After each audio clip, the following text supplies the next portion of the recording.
In today's video, I'm going to teach you how to record a loan in QuickBooks Online.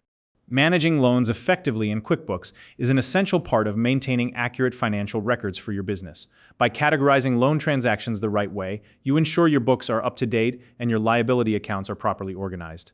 Whether you're tracking a long-term loan or a short-term one, this step-by-step guide will walk you through the process so you can record loans with confidence. If you're new to QuickBooks Online, you can find a registration link in the description to get started. Let's dive right in. The first thing you need to do is locate the loan deposit transaction. If your QuickBooks account is connected to your bank, you can find this transaction in your bank feed. Simply scroll through the transactions until you spot the one reflecting your loan deposit. If your bank isn't connected to QuickBooks, don't worry, you can manually record the transaction instead. Once you've identified the transaction, click on it to begin categorizing.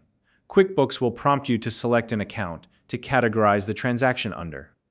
If you don't already have a suitable category for this loan, you'll need to create a new account. To do this, select the Add New option, which allows you to set up a custom account tailored to the type of loan you're recording.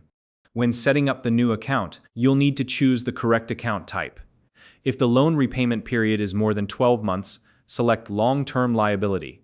For loans with a repayment period shorter than 12 months, choose Other Current Liabilities. This distinction is important, as it ensures the loan is classified correctly based on its duration. Next, you'll need to select the detail type that best matches the nature of your loan. For example, if it's a business loan, you might choose a detail type that reflects that specific purpose. This step helps you label the loan account in a way that aligns with your bookkeeping needs.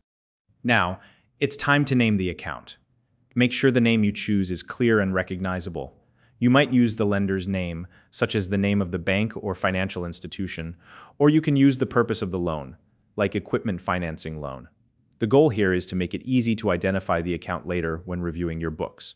Once you've entered the name, save the new account. After saving, QuickBooks will automatically select this account as the category for your loan deposit transaction. Double-check that the account you just created is selected before proceeding.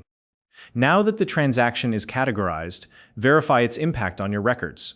The deposit should increase your bank account balance, reflecting the funds you received from the loan. At the same time, QuickBooks should create a corresponding liability entry, which represents your obligation to repay the loan. This ensures your financial records are accurate and balanced. To confirm everything is set up correctly, navigate to your chart of accounts. Look for the liability account you just created. Once you locate it, click View Register to open the account in a check register format. This view allows you to review the loan deposit transaction and ensure it's been recorded properly. Finally, when it comes time to record repayments, you'll do this directly in the register of the liability account. Be sure to split each repayment into two categories: the principal amount, which reduces the liability balance, and the interest amount, which should be categorized as an expense. This step is crucial for tracking how much of the loan has been paid off and how much interest you've incurred. And that's it.